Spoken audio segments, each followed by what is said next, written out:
നമസ്തേ പ്രിയമുള്ള പ്രേക്ഷകരെ, നാം ഇവിടെ ചർച്ച ചെയ്യുന്നു ശ്രീ മേൽപ്പത്തൂർ നാരായണ ഭട്ടപാദനാൽ വിരചിതമായ നാരായണീയത്തിലെ കപിലോപദേശമെന്ന 15ാമത്തെ ദശകത്തിലെ 8ാമത്തെ ശ്ലോകം.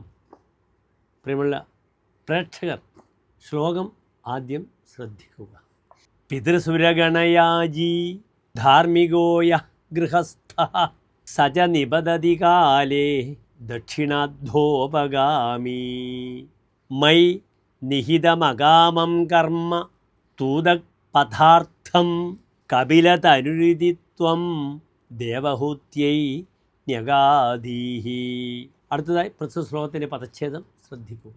പിതൃസുരഗണയാജി ധാർമ്മിക യഹ ഗൃഹസ്ഥ സ ച നിബദതി കാലേ ദക്ഷിണാധോപഗാമി മൈ നിഹിതം അകാമം കർമ്മ തു ഉദപഥാർത്ഥം കപിലതനുഹു ഇതി ത്വം ദേവഹൂത്യൈ ന്യഗാധീഹി.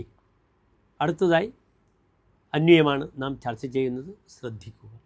യഹ പിതൃസുരഗണയാജി ധാർമ്മിക ഗൃഹസ്ഥ സഹ ച കാലേ ദക്ഷിണാധോപഗാമി നിബദതി മൈ അകാമം കർമ്മ നിഹതം തു ഉദപഥാർത്ഥം ഇതി കപിലതനുഹു ത്വം ദേവഹൂത്യൈ ന്യഗാധീഹി. ഇനി പ്രസ്തുത ശ്ലോകത്തിൻ്റെ സാരാംശം ശ്രദ്ധിക്കുക.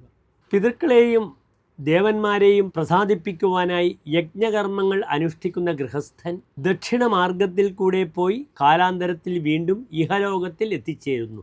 യാതൊരു ഫലേച്ഛയും കൂടാതെ എന്നിൽ സമർപ്പിച്ച് ചെയ്യപ്പെടുന്ന ഓരോ കാര്യങ്ങളും ആ ഭക്തനെ ഉത്തമ മാർഗത്തിലേക്ക് നയിക്കുന്നു എന്ന് കപിലരൂപിയായ അങ്ങ് മാതാവായ ദേവഹൂതിയോട് ഉപദേശിച്ചു കൊടുക്കുന്നു.